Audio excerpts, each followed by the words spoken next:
You are listening to Manufacturing Revival Radio, spotlighting the innovation, the business savvy, and the entrepreneurial spirit of manufacturers from here at home and around the world. This episode of Manufacturing Revival Radio is brought to you by Advanced Control Solutions, providers of affordable, cutting-edge machine vision and motion control solutions for the factory automation industry.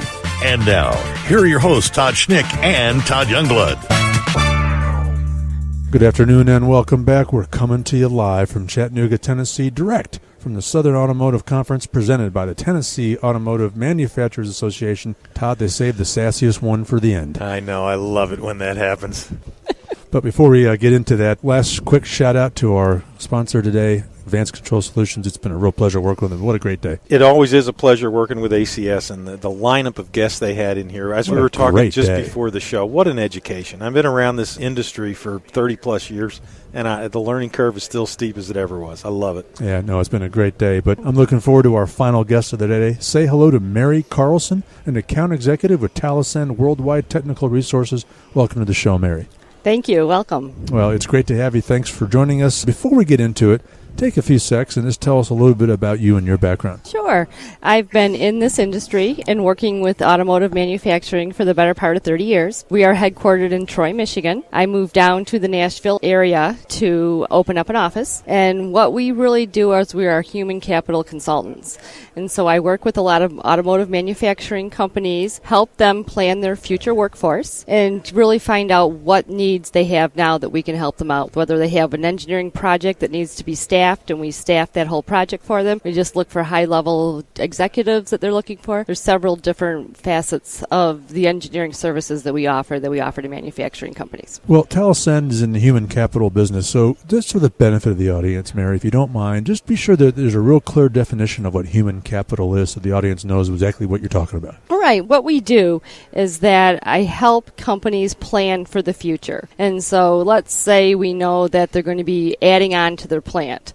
What are they doing right now to get ready for that? What types of things are they looking for? What types of people are they going to go after? And how are they positioning themselves to attract talent to their organization? So it sounds like there's a planning component. That's what you were just talking about. And I Correct. think I heard you say earlier staffing, which is a more traditional word. I don't want to say body shop, but Sure. I'll use that as the commodity end of the business. But talk about the staffing aspect of it that's above and beyond the old-fashioned body shop kind of a thing. Absolutely. We've been in business for about 65 years. Most people in metropolitan Detroit would know us as Modern Engineering. In that capacity, we did several different things. But we have what we call our local community, our database of candidates, which are about 400,000 strong.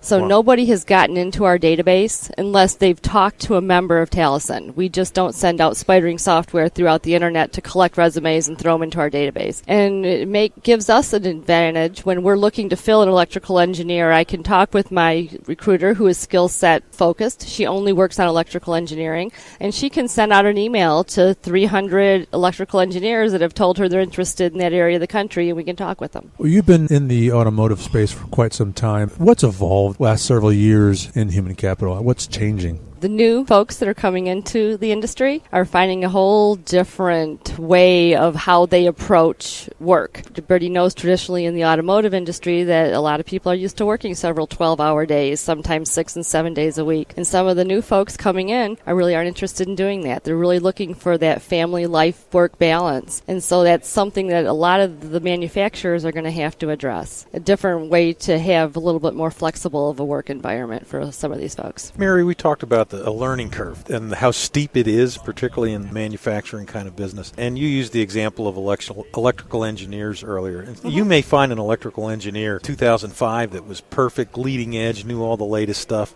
By the time it's today, I mean, how do you keep the folks that you're working with on that steep learning curve to keep up with the technology? A lot of that they learn through the workforce, and a lot of them is continuing education.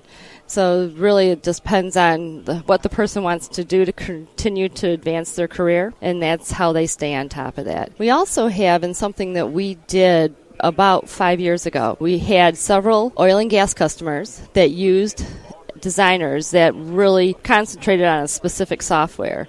There were so many designers in the automotive industry that were being displaced by the downturn. So we took the designers out of the automotive industry, retrained them on the software that oil and gas uses, which is PDMS, and then redeployed those folks from the automotive industry into the oil and gas segment where we had a severe need. So they had the fundamental intellectual skills, but not the specific knowledge of the tool. Correct. Geared to the industry. Mm-hmm. Well, we're here at the Southern Automotive Conference. Why are you here? What is your mission and objective of attending an event like this? We've been a member here, and it's a great networking opportunity for me. I get to meet with a lot of the folks that maybe will have needs that I can help them with, and really I love to get out and talk with companies and see what they're doing and what they're finding in the industry and what types of talent they're going to need to collect. We're also a member of SWAF, and they kicked off the event last night, and that's also I heard about the something. chocolate.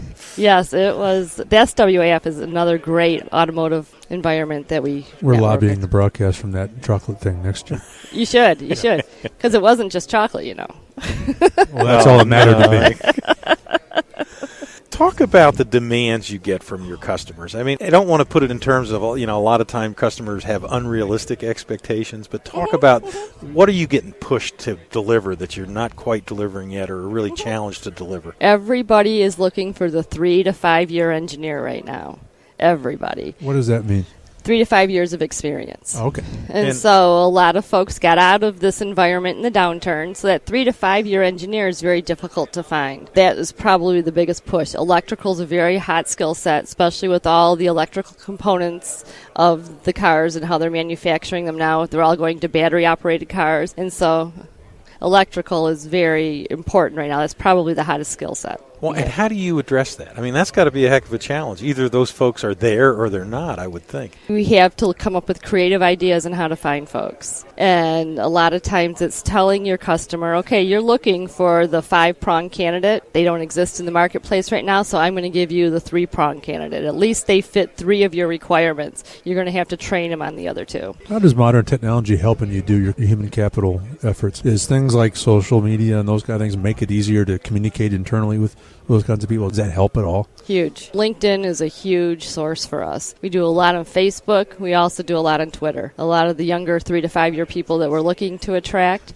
are also in those social media spots. You talked about the 3-5 year engineer, electrical particularly being hard to find. What other challenges are there? What are the big ones? We're finding that a lot of companies are having to pay more for talent off the streets than they do to their existing labor force. And so there's an inequity and balance in salaries. And so that's a large investment for a company to have to bring their whole workforce up to the current market rates. Let's shift away from human capital for a moment and focus on manufacturing. This show shines a light and showcases manufacturing, and we're bullish on good positive trends that we're observing. Curious if you agree with that, and what do you see happening with manufacturing and, frankly, with human capital in the next 3 to 5 years? I think it's an industry that's going to continue to grow. It's an industry that's going to continue to be tough because not only is there a shortage of engineers right now with everything that's happened on the local levels, at the high school level, a lot of the technical schools have gone away. And so the CNC programmers and your machinists and your tool and die folks, we're not seeing those either. And those are specialties and skill sets that really need to be concentrated on. And so that's another thing that we've looked into ways of working with companies to do maybe high school shadowing programs and manufacturing facilities so that folks have, not everybody's tooled for a college education, so these folks have an option after high school to be able to go and maybe shadow at Nissan or Toyota or one of the large manufacturing where they can learn these trades. Well, these shadow programs, Todd, I think are critical. One of our objectives, long-term goals with this show is to make manufacturing sexy again. And I think that it's going to be those kinds of efforts. It's not going to be government solution. It's going to be those kinds of efforts that are going to make that possible. The hands-on. Yeah. Get out there and actually do it and see it and touch it. Yep, I agree. Mary, I hate to say it, but we're out of time. Before we let you go, how can people get in touch with you, and where can they learn more about Talascend Worldwide Technical Resources? The best way to do that is to take a look at our website, and that's www.talascend.com. And Talascend is spelled T-A-L-A, S as in Sam, C as in Charlie, E-N-D. Mary Carlson, an account executive with Talascend Worldwide Technical Resources. It was a pleasure having you. Thanks so much for joining us. Thank you. All right, well, that wraps this segment, Todd. On behalf of our guest, Mary Carlson, I'm Todd Schnick, joined by my colleague and co-host, Todd Youngblood. We're signing off from the Southern Automotive Conference. Shout out to our sponsor, Advanced Control Solutions, Factory Automation Simplify. We'll see you next year.